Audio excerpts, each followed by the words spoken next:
Hi, here's my look at the river for 2021. Usually we start off with the small fish and kind of work our way up to the big ones, but we're going to do a little different this year. We're going to start with the biggest fish in the river, the lake sturgeon, and then go through muskies and work our way down, just for different. Muskies. Saw a few of them out there this year. Not a ton, but probably average numbers. We didn't get in the water till after it started to green up already, until after the algae started. It seemed to hover in the low 60s for a really long time, so visibility was somewhat limited, and these guys seemed to just cruise on the periphery of what we could see.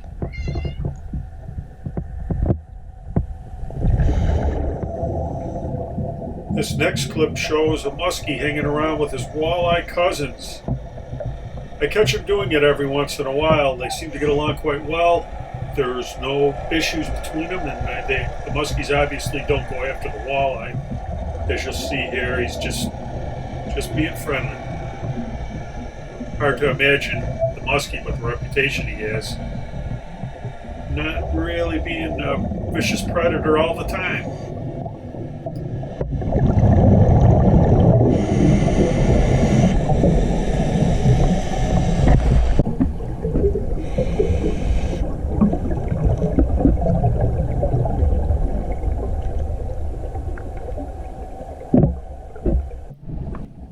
This muskie had a problem with us being here.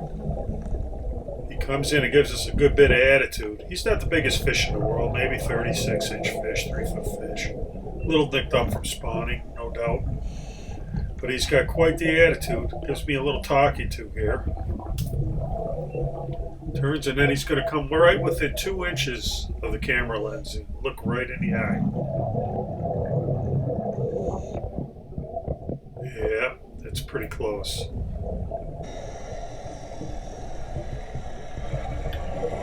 We actually saw better than usual walleye numbers in the river this year. Not by a ton, but better than most years, that's for sure. Out in the lake off of Buffalo, the success rate hasn't been too good fishing for them. Average at best. But there are a fair amount. Here you'll see them playing around with the smallmouth. They kind of like to hang together at times.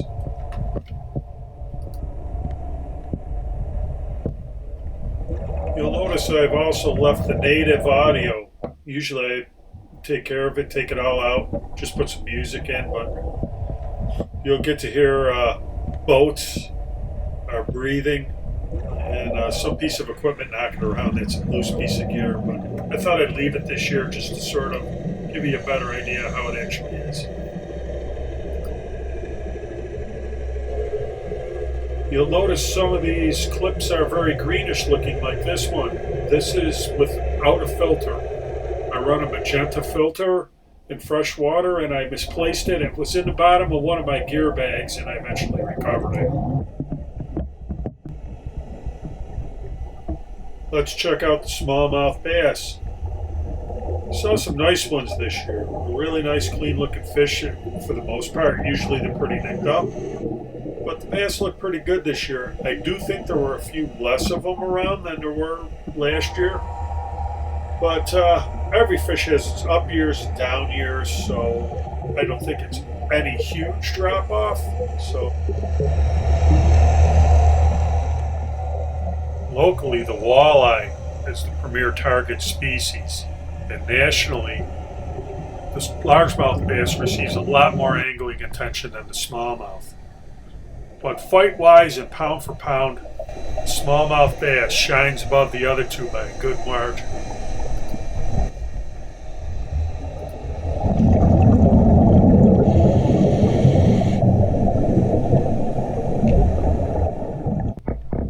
From an underwater filming point of view, these fish are great. They come in, they mug for the camera, they hang around. Each one looks a little bit different. They have a lot of different shades and hues and spots and patterns on them. And they're just a lot of fun. They just want to hang out with you a lot of times and hope we knock some fish loose from the bottom as we go along. So it's not uncommon for them to follow us along in our dive.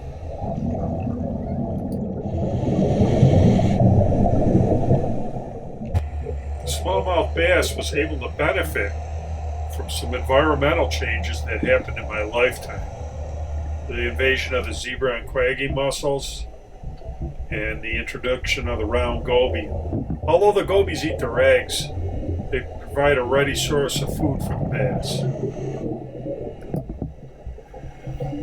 The mussels have cleared the water, and the bass is a sight feeder, so he gained there too.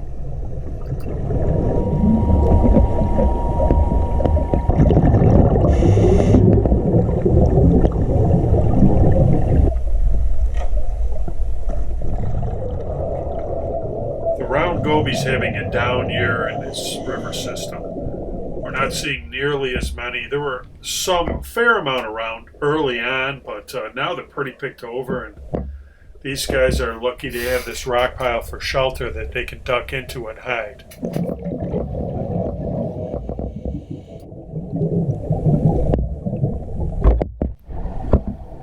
A big benefactor from all the changes that have occurred in the river in the past several years is the freshwater drum, or sheephead as we call them. They can eat zebra mussels, gobies, aquatic insects, really any bottom. They're designed to feed off the bottom, and they've really flourished in recent years. Aside from that, people always throw them back, so it's not like they're getting picked off.